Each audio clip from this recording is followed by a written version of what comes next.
She left the bag at my door because she didn't have the courage to look me in the eyes, and in that moment I understood that some truths only reveal themselves when someone chooses not to be present.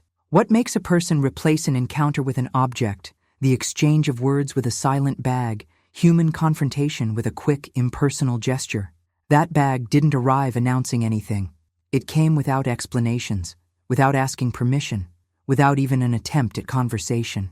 It simply appeared there, leaning against the door, as if that could fulfill the role of a meeting that never happened, as if objects were capable of carrying the weight of what went unsaid. I remember the exact moment I realized there would be no presence, the discreet sound, the perfectly timed knock of someone who knocks and immediately steps away, the calculated absence of someone who doesn't want to risk being seen, felt, questioned. There was no exchange of looks, no shared breath in the same space, not even the chance for a mutual silence. There was only the bag. And when someone chooses to leave something behind and flee the encounter, that choice communicates far more than any words ever could. It communicates fear. It communicates avoidance. It communicates an inability to sustain one's own truth in front of another person. The bag was there as a poor substitute for something much greater. Inside it, there were things, but none of them were presence. None of them were courage. None of them were emotional responsibility. And I stood there for a few seconds before touching it, not out of doubt, but out of recognition. Recognition of a pattern many people know, but few name. When someone prefers a quick gesture over a real encounter, they choose the immediate relief of escape over the discomfort of facing what needs to be faced. How many times have you lived something like this? How many times has someone chosen to leave something, send something, return something, just to avoid sustaining a conversation, a look, a truth? This story doesn't begin with the bag. It begins exactly at the point where the human is avoided, where contact is seen as a threat, where meeting becomes a risk. And when someone fears the encounter, they are almost always afraid of what might be revealed in it. I touched that bag, knowing it carried more than objects. It carried absence. It carried the weight of what was never said. It carried the confirmation that there was something there that would not be resolved with easy words or symbolic gestures. Because gestures without presence do not heal, do not explain, do not bring closure. They only sweep the truth under the rug, hoping time will do the work that courage refused to do. Maybe you're hearing this now and feeling a familiar tightness in your chest. Maybe you've received something left at the door of your life without warning, without conversation, without emotional care. Stories like this don't belong to just one person.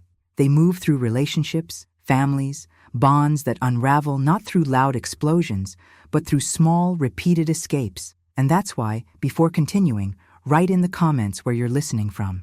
Your city, your state, your country.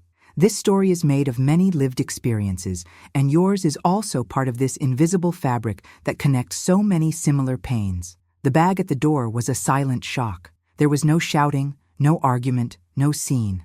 But there was impact. Because when someone avoids the encounter, the message is clear. I'm not ready to sustain what this requires. And sustaining requires emotional maturity, responsibility, and a willingness to listen and take a position. Running away is always easier.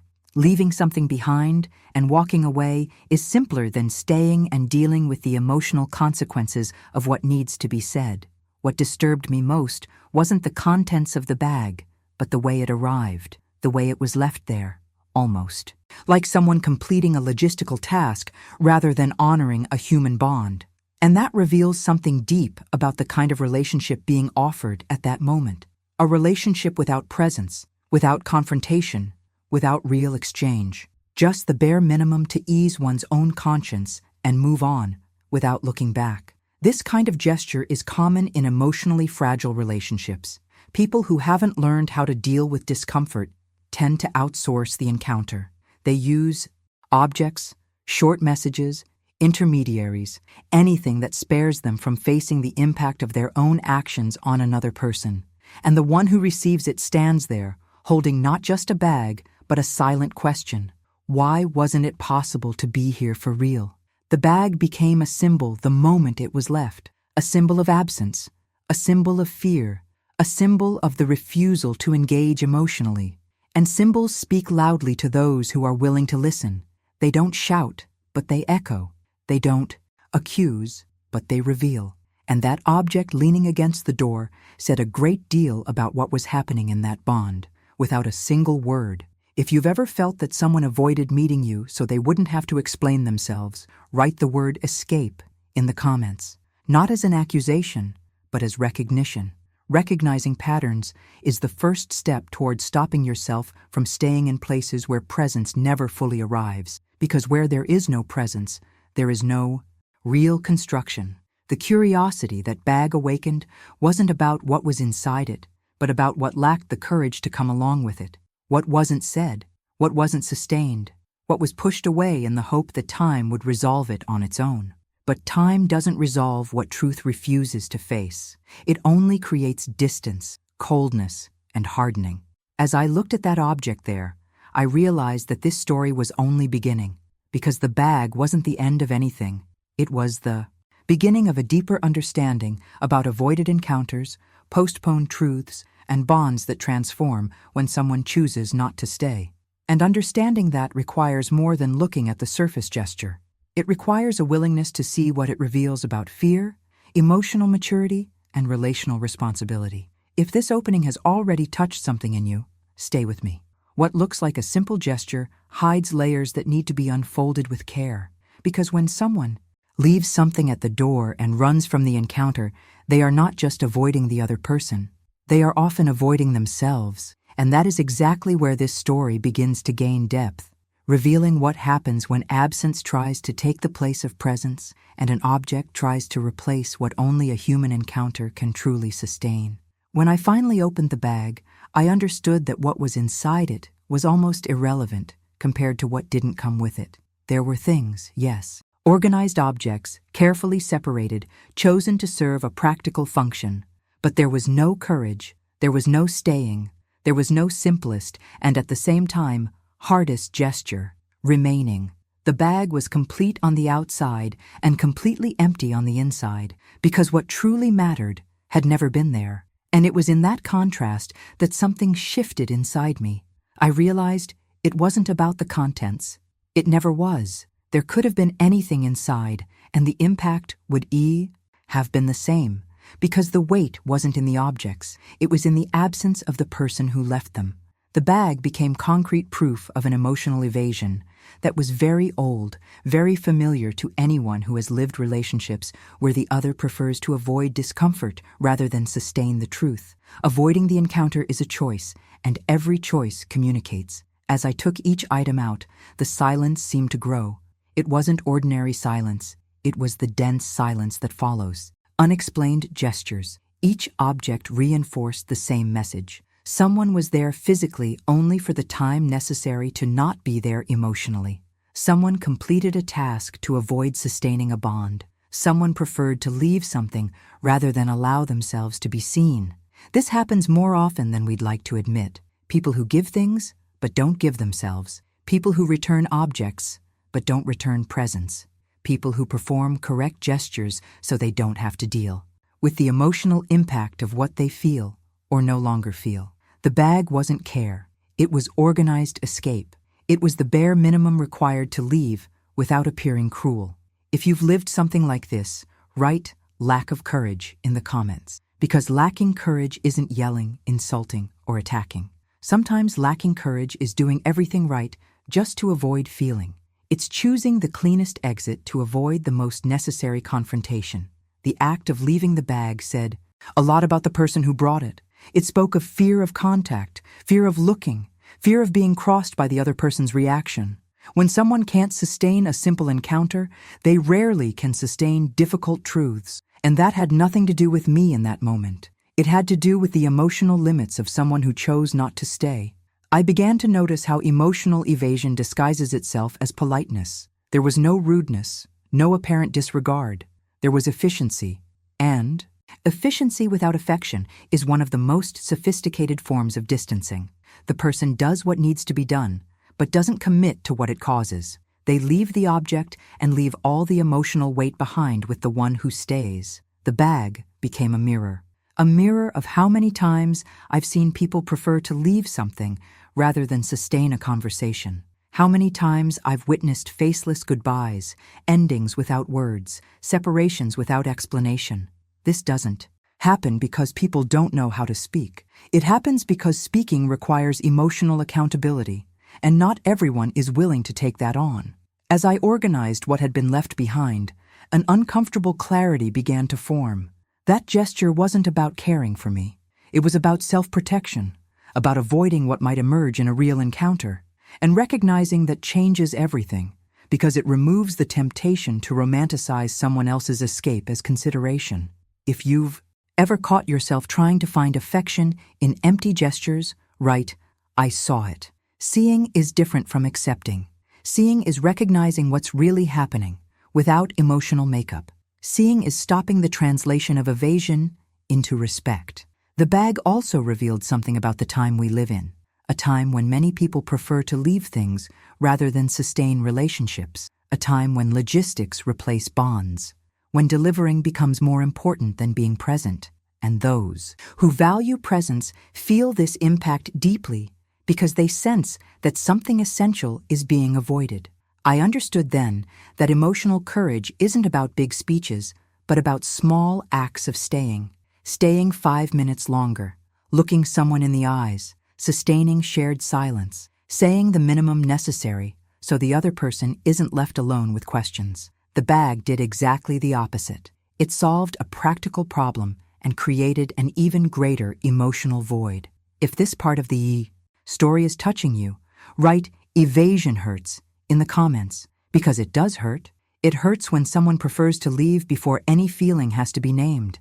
It hurts when you realize there was care for the exit, but not for the impact. Little by little, I understood that the bag didn't just carry things, it carried a limit, a very clear emotional limit of someone who can't sustain encounters that require maturity, truth, and presence. And that limit cannot be crossed by insistence. It can only be recognized. This kind of gesture often leaves the receiver in doubt. We start to wonder if we're exaggerating, if we're too sensitive, if we're expecting too much. But doubt doesn't appear out of nowhere. It's born when the other person chooses not to position themselves. When there are no words, the mind tries to fill in the gaps. And that is exhausting. Exhausting because it leaves you alone to process what should have been shared. I realized that the bag had been left there to end.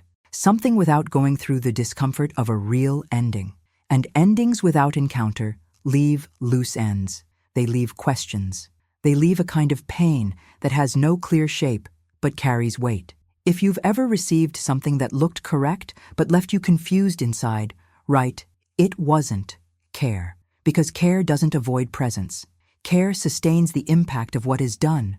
The bag fulfilled its function. The objects were there. But the gesture revealed something much greater, about emotional absence, avoidance, and the difficulty some people have in dealing with their own truth when it needs to be shared. And that revelation didn't come with noise. It came with silence. It came with an object left at the door. I stood there for a while, not looking at the things, but at what they represented. They represented a clear choice, not to face, not to feel, not to sustain. And when someone makes that choice, it doesn't matter what they leave behind. What remains is always absence. This part of the story doesn't close anything.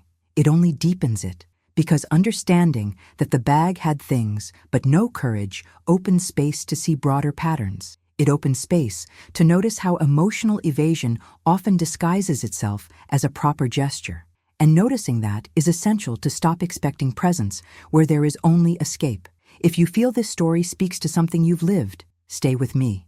What seems like a detail reveals a lot about bonds, emotional maturity, and silent choices that change relationships without ever being spoken. And what comes after this gesture still needs to be examined carefully. Because when someone runs from the encounter, the impact doesn't end there. It keeps reverberating, asking for understanding, asking for awareness, asking us to stop calling care what, deep down, has always been fear of staying. When someone doesn't look you in the eyes, they're not just avoiding a face, they're avoiding their own truth. I understood that, with painful clarity that day, There was no meeting because the look never came. And the look is more than a social gesture. It's an emotional mirror. It's through it that we sustain what we feel, own what we've chosen, recognize the impact of our actions on the other. Looking away is a silent way of saying, I don't want to deal with this. I don't want to deal with what I feel, with what I caused, with what you might reflect back to me if I stay here a few more seconds. Avoiding eye contact is avoiding emotional responsibility. It's running from a confrontation that doesn't need to be aggressive, but does require presence. Because looking into the eyes of someone emotionally involved with you demands maturity. It demands a willingness to feel discomfort, guilt, sadness, ambivalence. It demands acknowledging that the other person exists there, whole, with emotions that can't be ignored without consequence. And when someone chooses not to look, they also choose not to carry that weight. I found myself thinking about how many times in life I've witnessed this same scene in different forms. People who speak while looking at the ground. People who leave objects, messages, decisions, but don't stay for what comes after. People who end bonds without facing the person who remains. The pattern is always the same. The eyes disappear when the truth starts to get uncomfortable. And that's no coincidence. It's a defense mechanism. The human gaze carries something words can't replace. It reveals intention, fear, closure. When someone can't sustain eye contact, they usually can't sustain an honest conversation either. They can't sustain a genuine apology. They can't sustain a clear boundary. They prefer the quick gesture, the practical action, the clean exit. They prefer to leave before anything has to be felt deeply. If you've ever noticed someone avoiding eye contact in important moments, write, I noticed in the comments. Because noticing this changes how we interpret many behaviors. It's not random coldness. It's not lack of manners. It's emotional difficulty.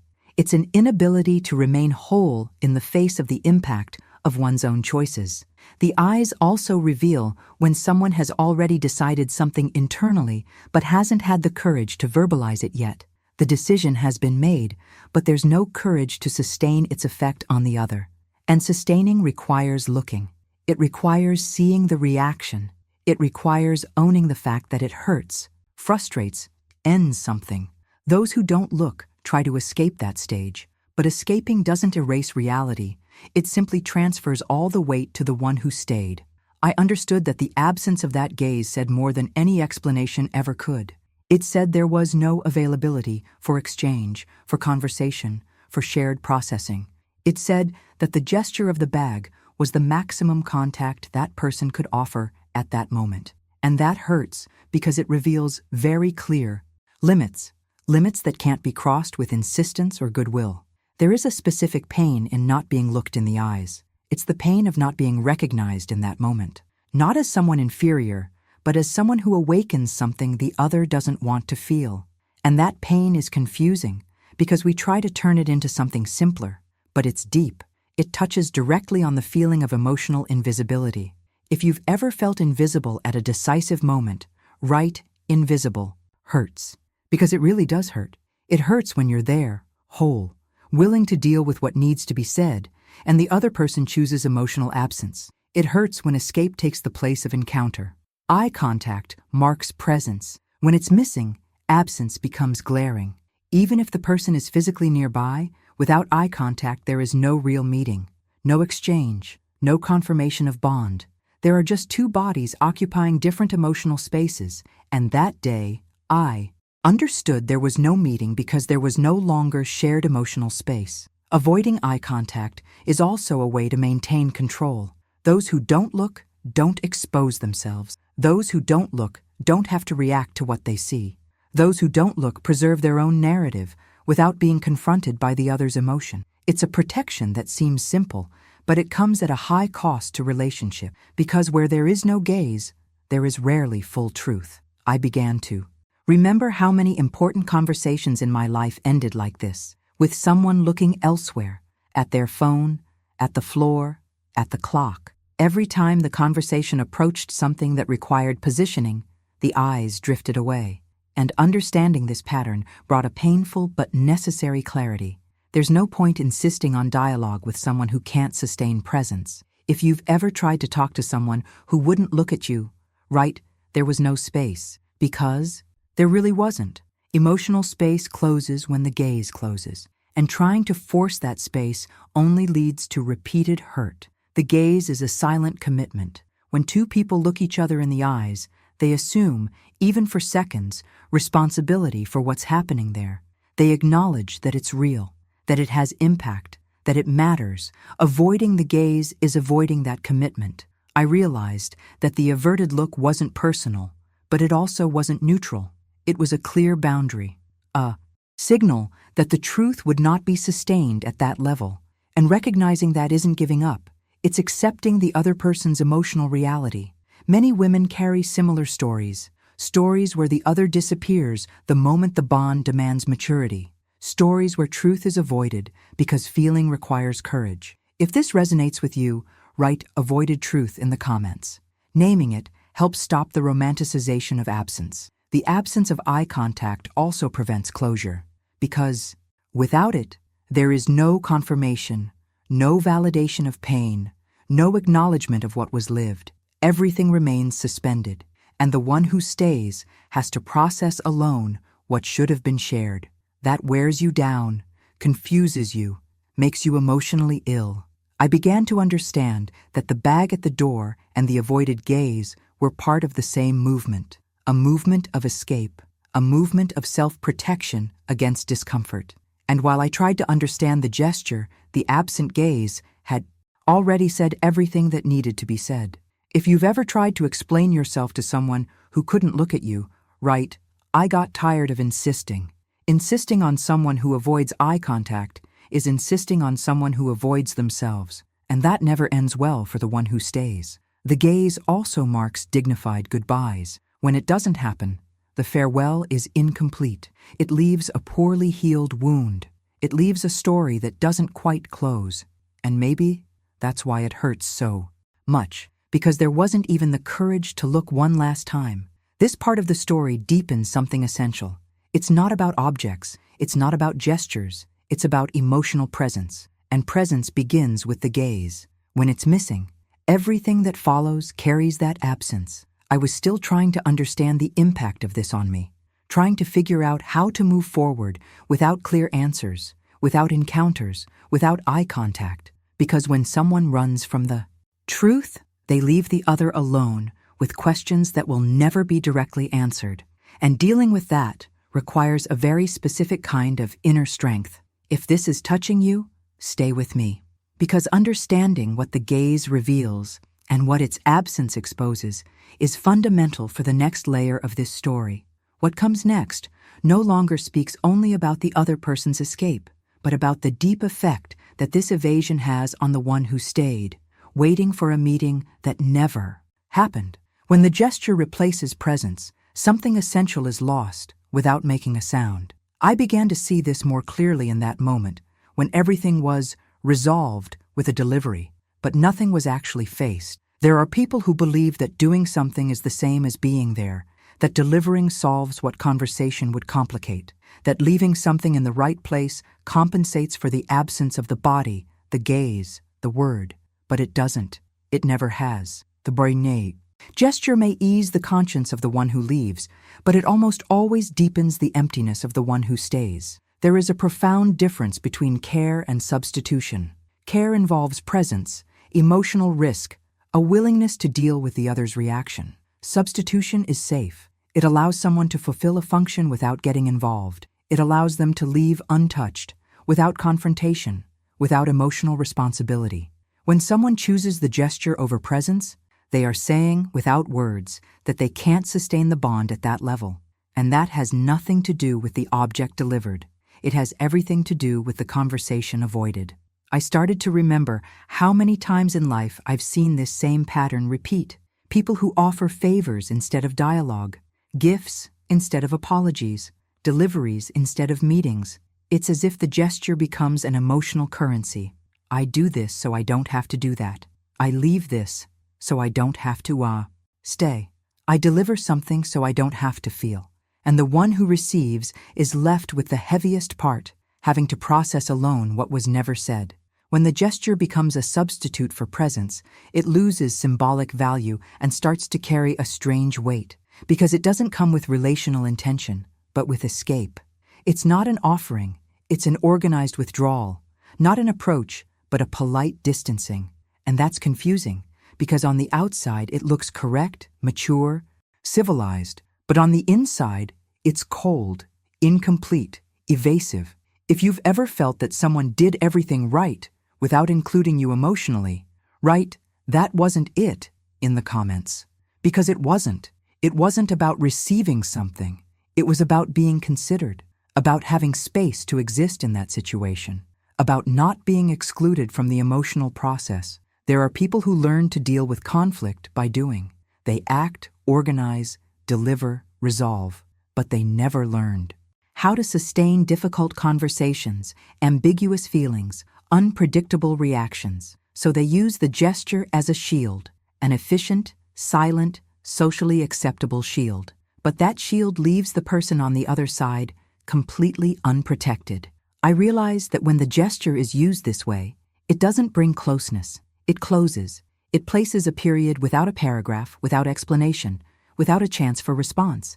And that's a subtle form of emotional control, because the one who delivers and leaves decides alone how it ends. They don't give the other a chance to participate, to react, to process together. The bond is ended unilaterally, wrapped in something that appears neutral. If you've lived an ending like this, right, it was left unresolved, because it is. There's a suspended feeling, a conversation that never happened, a truth that never found space, and unresolved emotional matters don't disappear on their own. They turn into doubts, internal questions about yourself. The gesture also creates an illusion of maturity. It looks like someone was responsible, that they did the right thing. But emotional maturity isn't about doing the bare minimum to leave without conflict. It's about sustaining the impact of what you do. It's about staying long enough to acknowledge the other.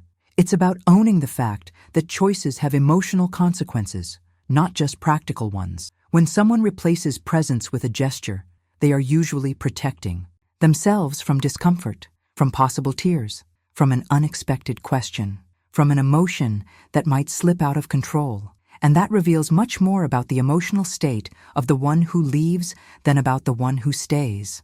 It reveals limits, fears, blocks. It reveals a deep difficulty with encounters that require truth. I began to understand that there's no point interpreting these gestures as care, because care doesn't exclude the other from the scene. Care doesn't happen in secret. Care doesn't run away. Care stays, even when it's uncomfortable. A gesture that replaces presence is just an elegant way of not staying. If you've ever tried to thank a gesture and, at the same time, felt a hard-to-explain emptiness, right, presence was missing. Because it was. The gaze was missing. The word was missing. The exchange that humanizes any action was missing. Without that, the gesture becomes just a cold ending. This kind of attitude is common in people who don't tolerate emotional conflict. They prefer objective actions over subjective conversations. They prefer resolving things on the outside rather than facing what's inside. And many times, they genuinely believe they're doing the best they can. But the best for whom? For the one who doesn't want to feel. I realized that, in that moment, the gesture offered me nothing beyond the confirmation that there would be no meeting. And that hurts, because it forces us to accept a reality we didn't choose, that the bond is no longer being sustained with the same depth, that what is still a relationship for you has already become a task for the other person. If this part of the story is touching you, right, I understand. Because understanding this isn't easy. It requires dismantling illusions. It requires stopping the romanticization of behaviors that deep down were always escape.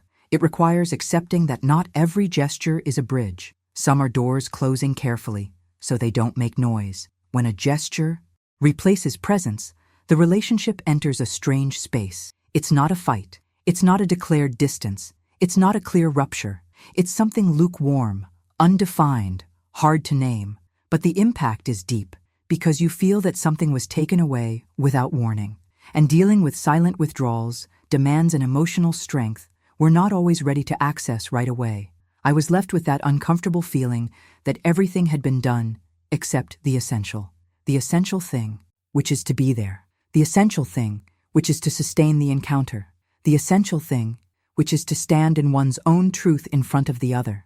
And that absence began to echo inside me, asking for understanding, asking to be named, asking me to stop pretending that it was enough. If you've ever settled for gestures because you didn't receive presents, write "I deserve more," not as a demand toward the other, but as an internal recognition, a recognition that real bonds require more than correct deliveries. They require involvement. This part of the story builds something important, the realization that not everything that looks like care is care. Not everything that looks like maturity is maturity. And not every delivery is an act of love. Some are simply the safest way someone has found to leave without having to explain. And I was still trying to understand how all of this had affected me, how that substitution had shifted my expectations, my reading of the relationship, my way of positioning myself. Because when presence disappears, something inside us needs to reorganize itself so we don't keep waiting for what will never come. This understanding doesn't close anything yet. It only deepens the conflict. Because after realizing that the gesture replaced presence, the question changes. It's no longer about what was delivered, but about what will never be offered again.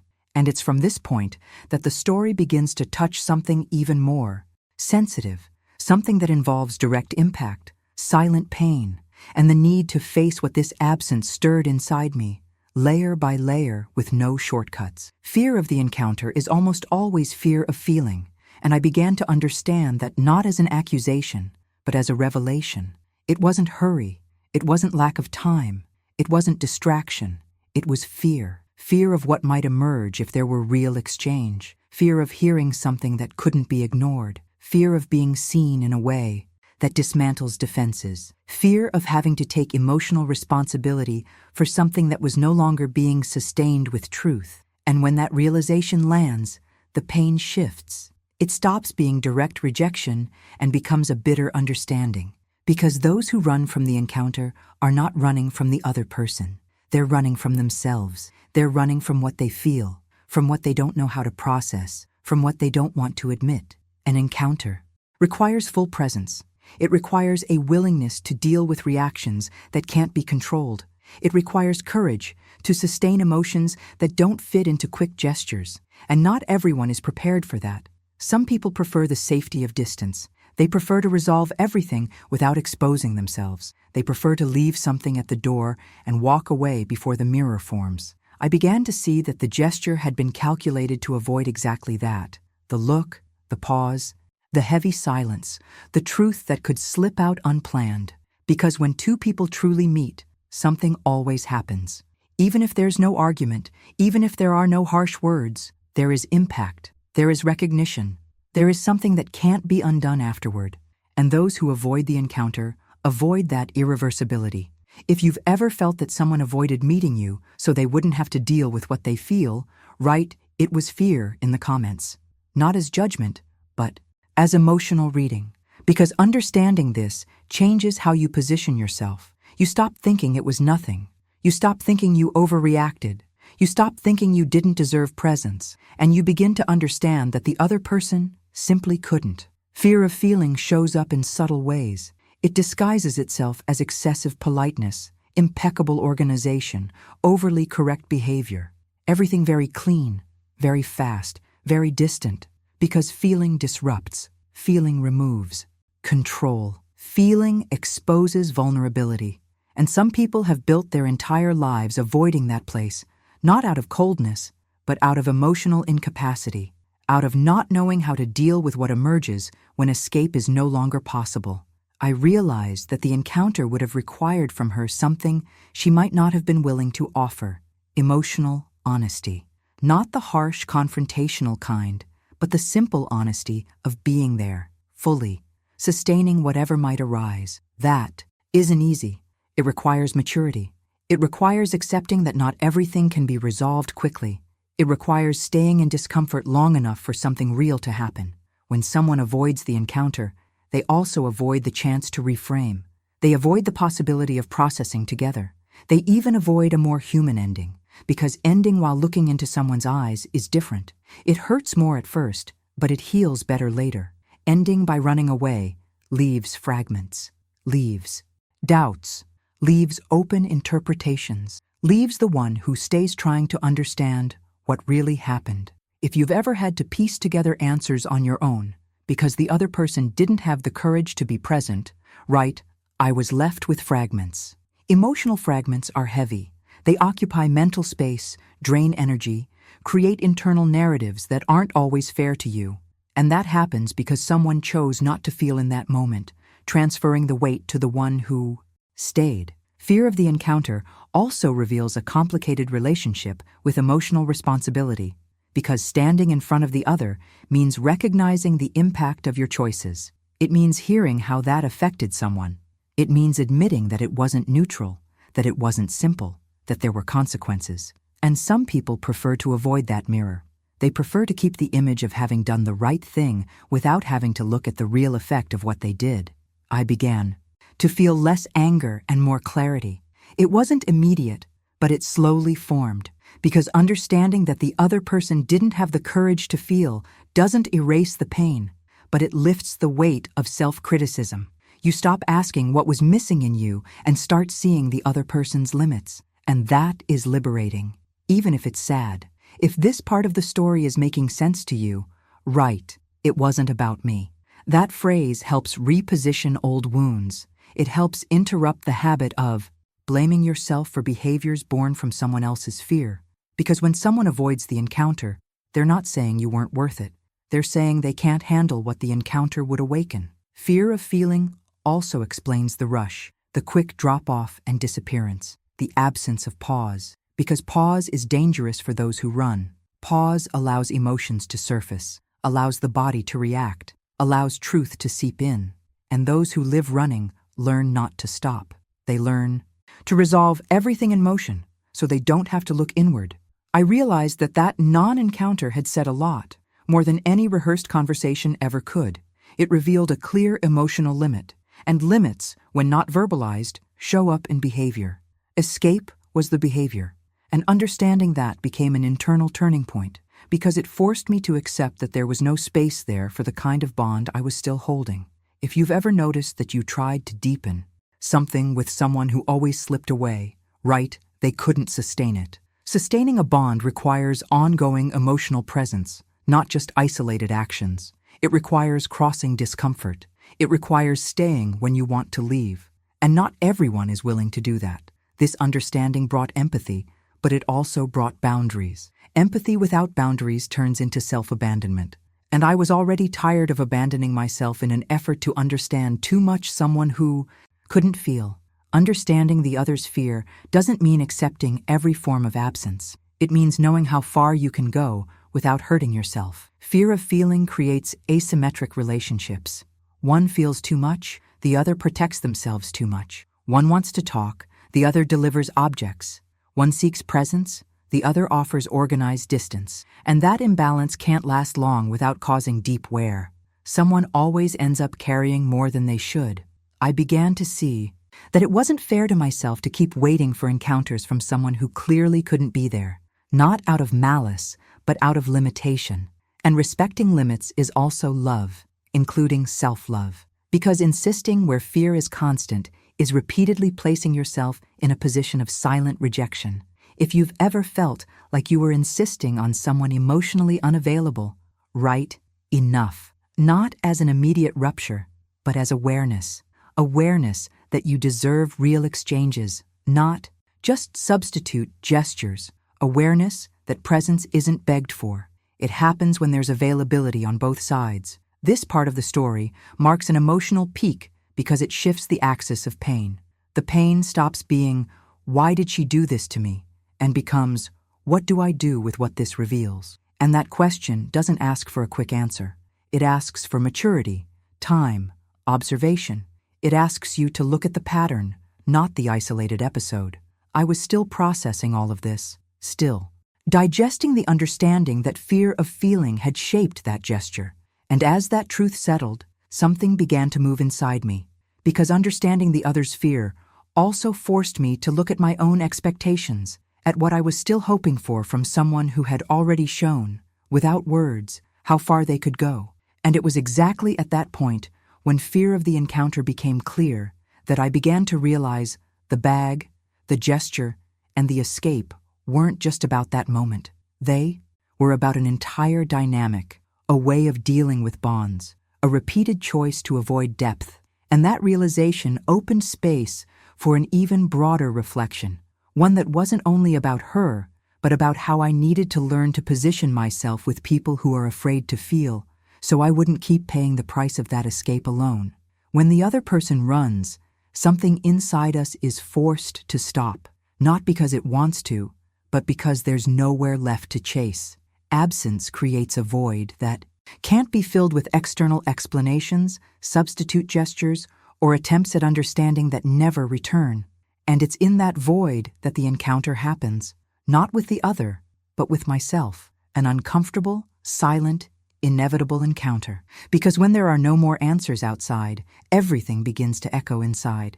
I realized that while I was trying to understand her escape, I was postponing a more important question. How long was I going to accept crumbs of presence as if they were care? How long was I going to normalize emotional evasion as if it were maturity? How long was I going to call respect what was, in practice, absence? These questions didn't come all at once. They formed gradually, in layers, as the other's silence stopped being a mystery and became a pattern.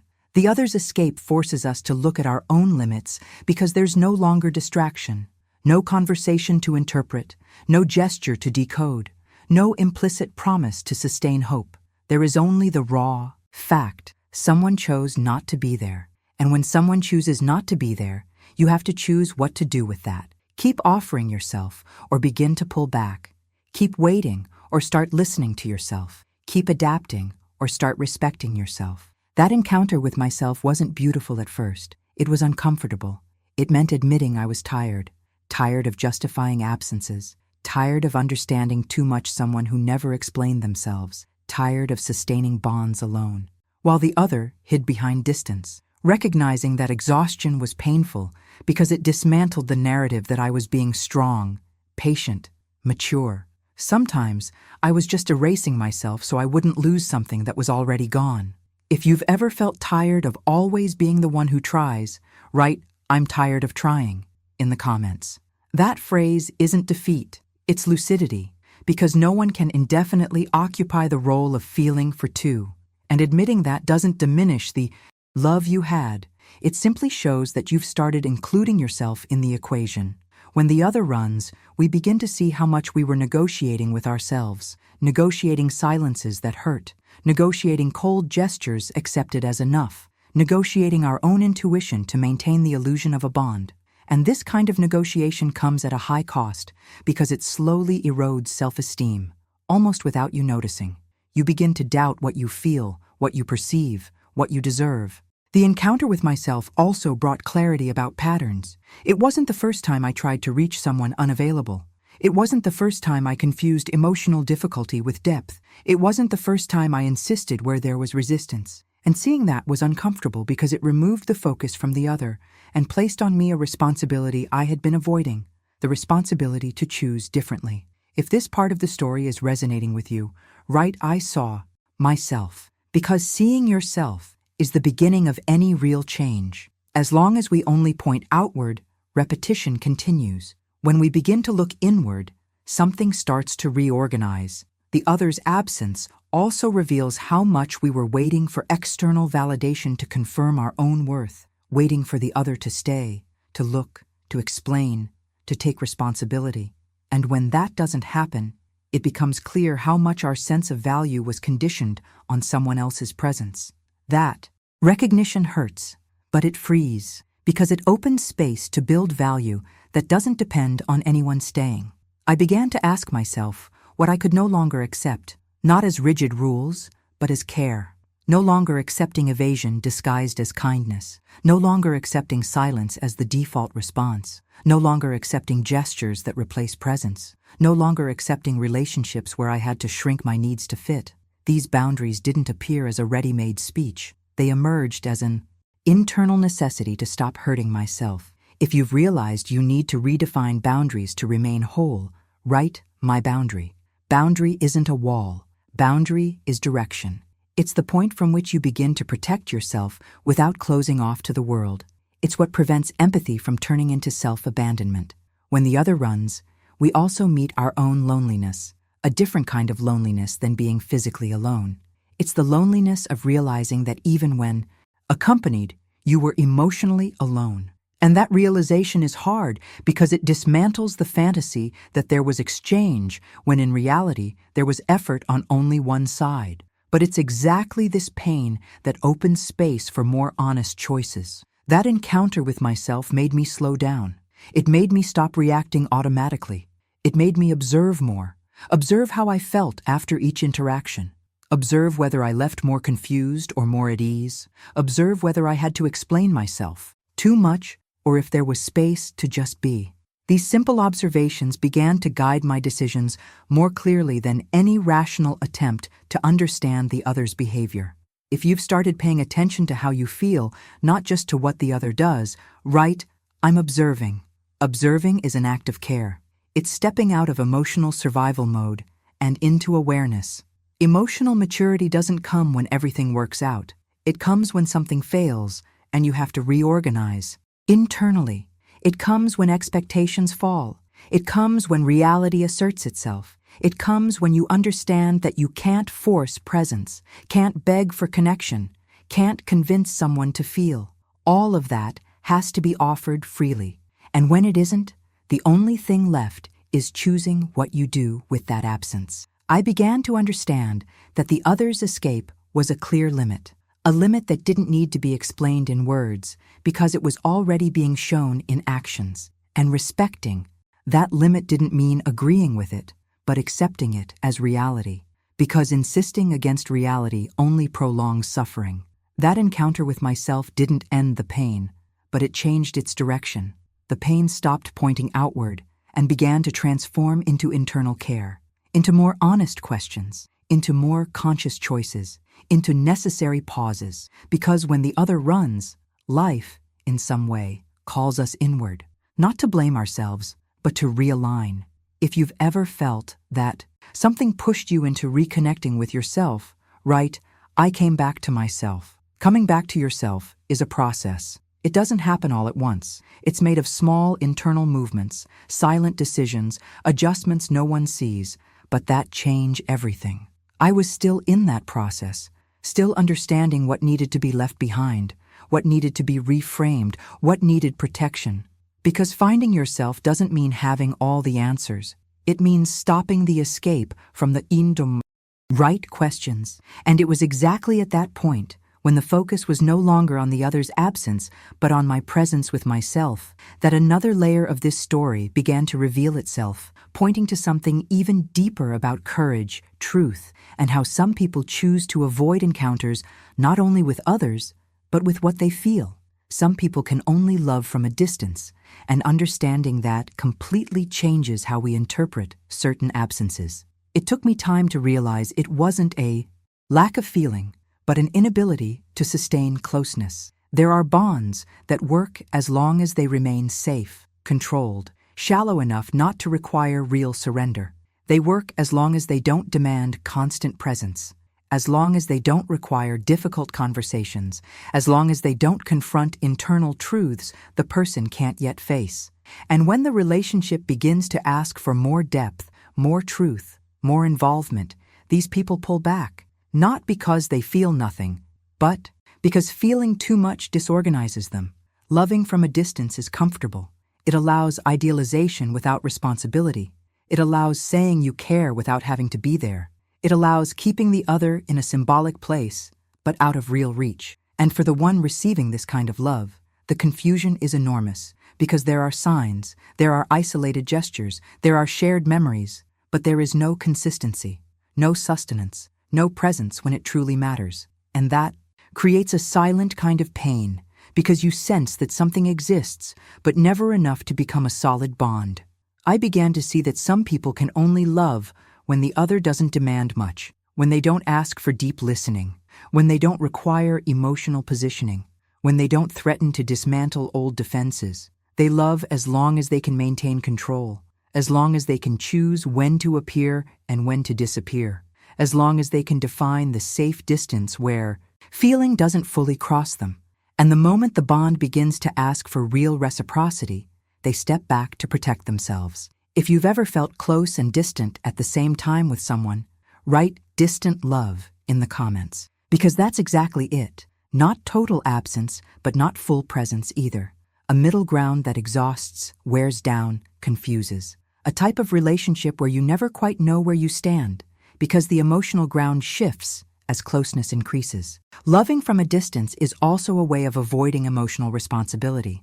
Because being close means dealing with reactions, with consequences, with the pain you might cause, and the pain the other might reflect back to you. Distance protects from all of that. It creates an emotional buffer, and those who learn to love this way often believe they're doing what they can. But what's possible for whom? For themselves, almost always, not for the bond. I had to accept that there's no point wanting closeness from someone who only knows how to love from afar.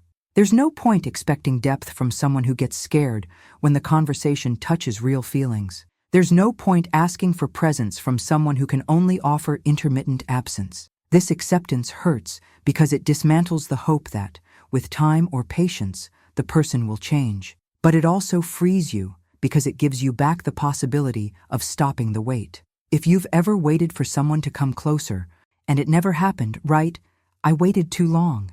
Waiting too long is a sign that you were investing in an expectation that had no foundation in reality. And realizing that doesn't diminish what you felt, it simply helps you stop hurting yourself. Distant love often comes with beautiful words and limited actions, words that bring momentary comfort but don't translate into presence. Vague promises of care that don't hold up in daily life. A connection that appears when convenient and disappears when it requires effort. And the person on the other side starts living in a state of emotional alert, always trying to understand what happened, what changed, what they did wrong, when in truth, the limit was always there. I began to see that the problem wasn't that I wanted too much. It was that I wanted from someone who couldn't offer it. And that distinction is fundamental, because for a long time, women are taught to reduce their needs to maintain bonds. They learn to adapt, to understand, to justify. But there's a point where adaptation becomes self-abandonment, and recognizing that is an important step in emotional maturity. If this part of the story is reaching you, write, "It wasn't too much," because it wasn't. Wanting presence isn't excess. Wanting truth isn't neediness. Wanting depth isn't abusive demand. It's simply emotional compatibility. And when it doesn't exist, the bond becomes a constant field of frustration. Some people confuse loving from a distance with respecting the other's space. But there's a clear difference between healthy space and emotional evasion. Healthy space brings closeness because there's trust and communication. Evasion creates distance because there's fear and silence. Those who love from afar usually disappear when the conversation deepens, when the bond asks for clarity, when the other begins to show up fully. It's not about time. It's about emotional structure. I had to learn that there's no point trying to teach someone how to love in a way they're not yet capable of. Explaining, asking, demonstrating doesn't change that. The love a person has available is the love they can offer at that moment in their life. And insisting beyond that is exposing yourself to repeated frustration because you start expecting something that's outside the other's emotional reach. If you've ever tried to mold yourself to fit someone's distance, write, "I adjusted too much." Adjusting too much hurts because you start shrinking parts of yourself to maintain something that never becomes whole. And no healthy relationship requires you to disappear in order to work. Distant love also reveals a difficult truth. Not every affection is ready to become a bond. Some connections exist only in that limited form, and trying to turn them into something deeper can destroy even what little existed. Accepting this is painful, but it prevents a greater pain. The pain of insisting on something that never materializes. I began to feel that by accepting distant love, I was giving up the possibility of living a present love, a love that shows up, a love that stays, a love that sustains difficult conversations and remains even when it's uncomfortable. And that realization forced me to review choices, not choices about the other, but about myself, about what I was willing to accept so I wouldn't be alone, about how much I was negotiating my truth to maintain an incomplete connection. If you've ever caught yourself justifying someone's absence too, avoid facing your own loneliness. Right, I fooled myself. Fooling yourself is human. Staying fooled after the truth shows itself is what hurts more. And the truth often is simple. That person can only love from afar. This understanding doesn't come with anger. It comes with mature sadness. It comes with the realization that the love you offer doesn't find a mirror. It comes with the understanding that you can't force someone to cross their own defenses. And most of all, it comes with the need to position yourself internally so you don't keep waiting for presence from someone who can only offer distance. I was still processing all of this, still feeling the weight of that clarity. Because understanding that someone can only love from a distance doesn't erase what was lived, but it redefines what can be expected going forward. And that redefinition affects decisions, boundaries, and the way you choose to stay or step back emotionally. If this reflection is making sense to you, right now I see. Seeing changes everything. Because once you see the pattern, you can't pretend you don't know. You can't interpret distance as a passing phase. You can't call care what was always escape. This part of the story doesn't close anything yet. It only prepares the ground. Because when you understand that some people can only love from a distance, an inevitable question arises within you. What do I do with this? Do I keep adapting? Or do I start choosing differently? That answer doesn't come ready-made. It's built gradually, through awareness, self-respect, and the courage to not accept less than real presence. And it's exactly at this point that something even deeper begins to move internally, pointing toward a silent decision that changes how you position yourself in relationships, and above all, how you treat yourself when the other can't stay. The bag fulfilled its role the moment it revealed absence, and understanding that was one of the most difficult and most liberating movements of this entire process. Because while I was focused on the object, the gesture, what had been left there, I was postponing facing the most painful truth. There was no longer emotional availability on the other side. The bag wasn't carelessness. It wasn't provocation. It wasn't a coded message waiting to be interpreted. It was simply what it was, a substitute, an attempt to resolve something external without crossing what was internal.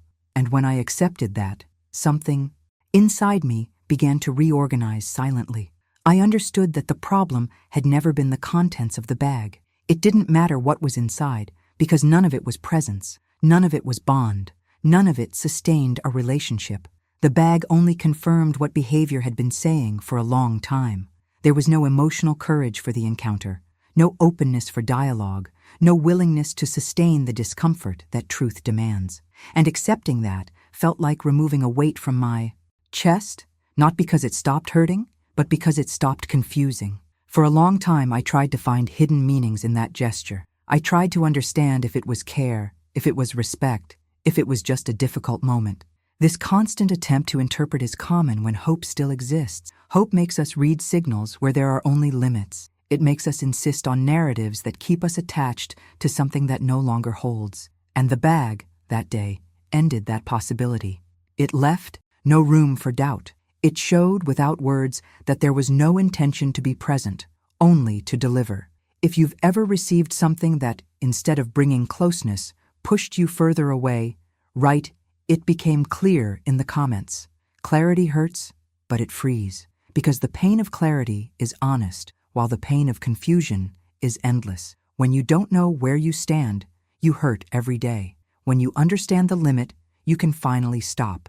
The bag revealed absence because it exposed a choice. The choice not to stay. The choice not to look. The choice not to cross. And when we understand that the other chose not to be present, something shifts deeply within us. Guilt begins to lose its grip. Self-criticism starts to dissolve. Because you stop asking what you did wrong and start seeing what simply wasn't available. This understanding brought a kind of healing that didn't come as immediate relief, but as internal stability. I stopped oscillating between hope and frustration. I stopped waiting for gestures that would never come with real presence. I stopped investing emotional energy in something that had already shown its limits. And this stopping wasn't giving up. It was self-respect. It was understanding that continuing to insist would mean continuing to abandon myself. If this part of the story resonates with you, write, "I see now." Seeing is different from accepting, but it's the first step, because while you don't see, you keep trying to turn absence into care. You keep negotiating emotional crumbs as if they were enough, and they're not. The bag fulfilled its role because it brought a truth that words might never have brought. Words can be softened, delayed, manipulated. Gestures can't. Gestures show exactly where a person is emotionally, and that gesture showed distance. It showed fear. It showed unavailability, not as an attack, but as a limit that wasn't spoken but was placed too clearly to ignore. I began to realize that by accepting this absence, I was giving something important back to myself: emotional time, psychic energy, attention. Everything I had been spending trying to understand the other slowly began to return to me. And that return is a fundamental part of healing. Because the greatest pain isn't only in what the other doesn't offer, but in how much you exhaust yourself trying to compensate for it alone. If you've ever felt tired of trying, write, "I got tired." Fatigue is a sign that something needs to change. It doesn't appear randomly. It shows up when you're going beyond what's healthy to maintain something that isn't balanced. Internal liberation began when I stopped asking why she didn't have the courage to stay and started accepting that this was the way she had found to deal with the situation. It wasn't the way I needed. It wasn't the way that sustained a bond, but it was the way possible for her. And that didn't diminish me.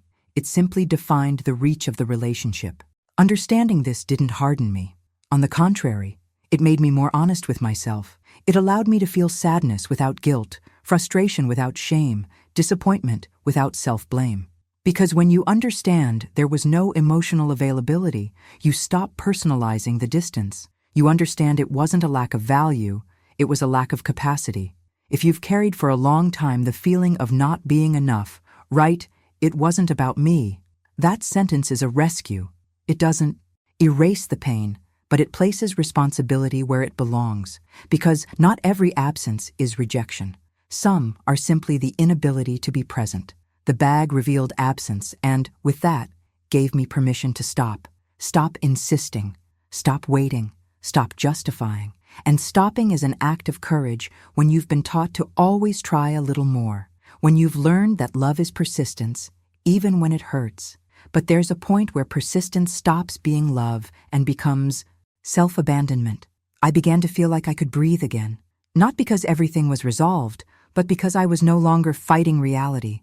The reality was this: there was no presence, and accepting that opened space for me to start caring for myself differently, with more boundaries, with more clarity, with fewer expectations placed where there was no return. If this part of the story touches you, write, "I stop here." Stopping here doesn't mean closing your heart. It means closing the door to what doesn't meet you. It means choosing not to hurt yourself again with the same pattern. It means respecting your own emotional rhythm. The bag didn't bring new answers, but it confirmed everything I had been feeling and trying to deny. And sometimes, confirmation is what we need to finally move, not to attack, not to demand, but to withdraw with dignity, to accept that not every distancing needs a long explanation. Some explain themselves. This stage was essential for my internal liberation because it gave me back emotional autonomy. I stopped reacting to the other's gesture and began acting from what I needed. And that shift is profound, because while you react, you're always one step behind. When you act, you begin to place yourself at the center of your own story. There were still feelings to process, memories to integrate, pains to move through. Nothing was resolved magically, but something fundamental had already happened. I was no longer attached to the object, nor to the gesture, nor to the hope that it might be different. I was beginning to accept what was, and that acceptance, painful as it is, prepares the ground for a more conscious, more mature ending, aligned with the self-love I had been building. Because when the object fulfills its role and reveals absence, it also points to the need for an internal choice. The choice not to accept less than presence. The choice not to settle for substitutes. The choice to recognize that a bond isn't left at the door, isn't wrapped in a bag, isn't delivered without looking. A bond is sustained, and when it isn't, It's up to us to decide what to do with the truth that finally stands whole in front of us. Those who have the courage to feel don't leave things at the door. They don't outsource the encounter. They don't replace presence with objects. They don't try to resolve with gestures what can only be resolved with truth. Loving requires crossing discomfort, sustaining eye contact, owning the impact of what you feel and what you cause. When someone chooses to run, they also choose not to sustain the bond. And understanding that doesn't harden the heart, it matures it. Because emotional maturity isn't about insisting, but about recognizing where there is real presence and where only polite distance remains. I learned that dignity is also knowing when to stop waiting at the door for someone who doesn't intend to come in. Now, on the screen, there's another video from the Matriarch Secrets Waiting. For you, it's a new story, a different theme, another layer of awareness, not a continuation, but a new mirror. Stay with me. Each encounter here exists to expand perspective, strengthen feeling, and deepen the wisdom of those who have already understood that truth is never left at the door.